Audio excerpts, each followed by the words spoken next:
कल रात की है ना घटना? परसों रात। परसों रात को क्या हुआ था, किसका फोन आया था?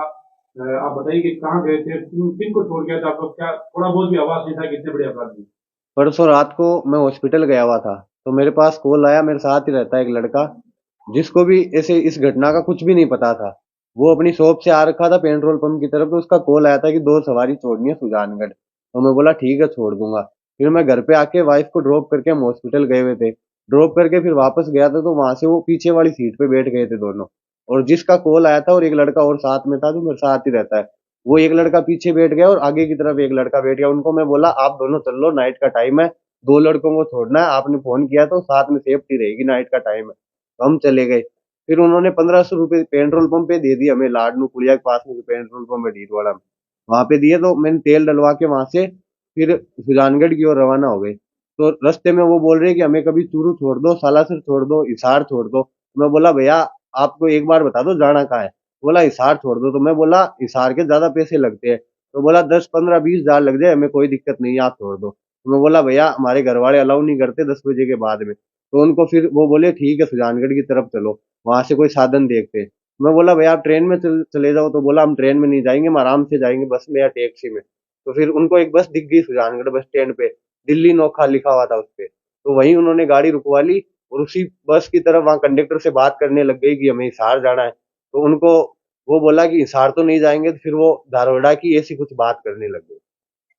तो आपको कहीं कोई आवाज नहीं हुआ कि इतने बड़े अपराधी इतना बड़ा अपराध करके आए हुए ये नहीं सर, लड़के? ऐसी ऐसी कोई आवाज भी नहीं होने दिया। उन लोगों ने भी आराम से बात कर रहे थे और वो हरियाणवी लैंग्वेज में बोल रहे थे। मैं पूछ भी रहा था कि आप इधर क्यों आए हो, एकदम नॉर्मली फ्रेंडली बात करते हुए जा रहे थे।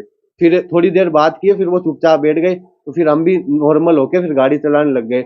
और जैसे ही मतलब लाडनू के पास आने लग गए, तो बार बार में बोल रहे थे कभी सालासर, कभी सुजानगढ़, कभी हिसार, कभी चूरू, ऐसे बोल रहे थे। तो फिर हमने वहीं सुजानगढ़ में ड्रॉप कर दिया था उनको। आपको कब पता चला कि वो इतने बड़े अपराधी थे? सर जब दूसरे मैं रात को आया था, लेट आ गया, 11:30 हो गए थे आते आते। तो दूसरे दिन जब मैं उठा था तो हमारे शॉप पे कोई नहीं गया था। तो मैं बोला गए क्यों नहीं? तो बोला आज मार्केट बंद है, किसी का हत्याकांड हुआ है वहां पे। तो मैंने न्यूज देखी थी, वीडियो देखे थे स्टेटस पे। तो स्टेटस को जैसे जूम किया ना, तो मुझे लगा कि ये तो रात वाले लड़के हैं जिनको ड्रॉप किया था।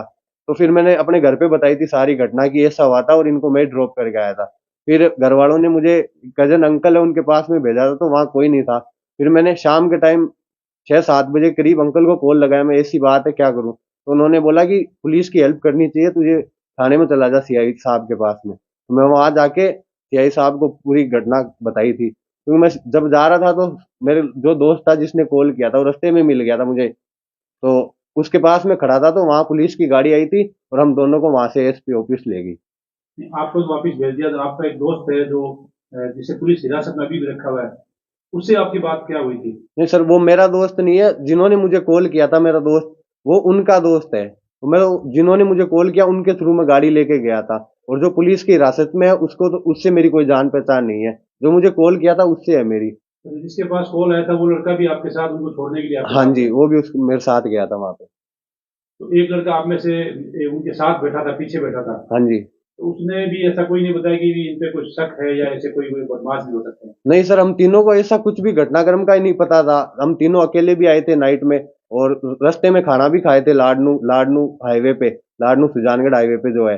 पर तीनों को कोई भी आभास नहीं हुआ ऐसा, और हम अपने अपने घर आ गए। रात को 11:30 बजे हो गए। चलो ठीक।